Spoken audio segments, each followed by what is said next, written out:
अनिवार्य संस्कृत हिंदी का पोर्शन है, लेकिन आज का टॉपिक ऐसा है कि जिसको तुम अभी अगर ध्यान से सीख लोगे तो ये जीवन भर काम आएगा। हमारे अगल बगल बहुत सारे हिंदी के ऐसे शब्द होते हैं जो हमारे अगल बगल होते हैं, जो हमारे व्याकरण का हिस्सा होते हैं, हम उनको दूर किए रहते हैं, हम उनको समझते ही नहीं है। जैसे हमने बताया था ना, संज्ञा क्या होता है? जो आंख से दिखाई दे लगभग सब संज्ञाएं। बोलो, जो संज्ञा का नाम न लिया जाए, उसकी जगह पे कुछ बोला जाए, वो सर्वनाम है। जो काम कुछ किया जाए, कहीं कुछ हो, उसको क्रिया कहते हैं। जो विशेषता बताए उसको विशेषण कहते हैं, और जो क्रिया की विशेषता बताए उसे क्रिया विशेषण कहते हैं। इस प्रकार से हम लोगों ने वाक्य के भेद पढ़े थे ना। अभी हम लोग कारक पढ़ेंगे।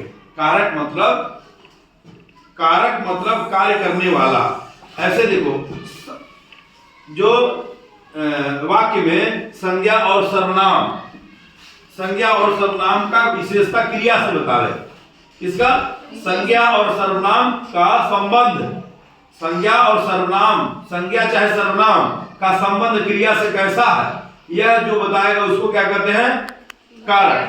क्या कहते हैं? कारक। अब देखो, जैसे देखो, मैंने कहा वह घर जाता है, यानी घर को जाता है ना।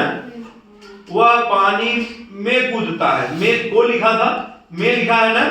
वह पेड़ पर चढ़ता है, यानी पेड़ पर चढ़ना, पेड़ तो संज्ञा हो गई, चढ़ना क्या हो गया? क्रिया हो गई। पर क्या है? रिश्ता जोड़ रहा है। बोलो, मैं मेज के ऊपर कूद गया। कूदा किस पे? मेज के ऊपर। संबंध बताया ना। पेड़ से पत्ते गिरते हैं, गिरना क्रिया हो गई, पेड़ क्या हो गया? संज्ञा हो गई। से क्या हो गया? कारक हो गया। ठीक है, तो इनको इनके पहचान के आधार पे 8 भागों में बांटा गया है। और भी कारक चिन्ह, हे, अरे, ये भी है ना, ये भी है। अरे, मैंने क्रिया किया, आश्चर्य किया, वाह, मैंने उत्साह बढ़ाया, तो यह भी क्या है? एक कारक चिन्ह है। तो इसके बारे में भी देखो हम लोग आज चर्चा करेंगे। ये कारक चिन्ह होते हैं हमारे कुल 8 प्रकार के हैं। कर्ता, कर्म, करण, संप्रदान, अपादान, संबंध, अधिकरण, संबोधन।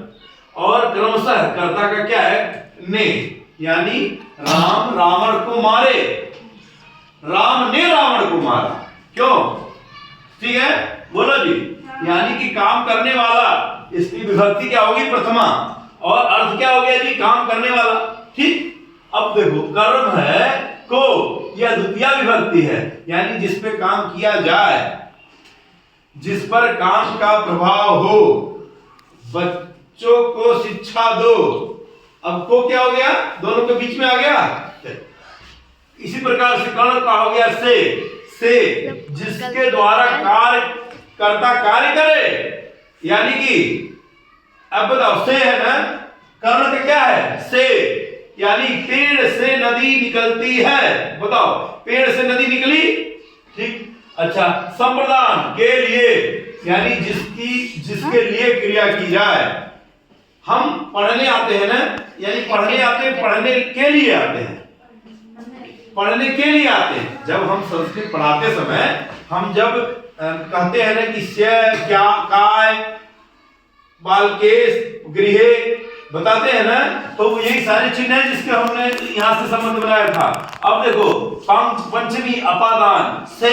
अब याद ध्यान देखो, यहां पे भी से था, कर्ण में भी, अपादान में भी से था। दोनों का अंतर है से। कैसे? पेड़ से, नदी से, पहाड़ से नदी निकलती है, तो क्या नदी टूट गई?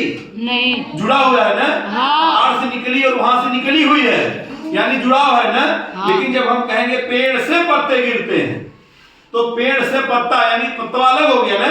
तो जब लगाव रहेगा तो कर्ण रहेगा, जो अलगाव रहेगा तो अपादान रहेगा। ठीक है, बोलो जी। इसके जब अलगाव हो। अब देखो, छठवां क्या है? संबंध।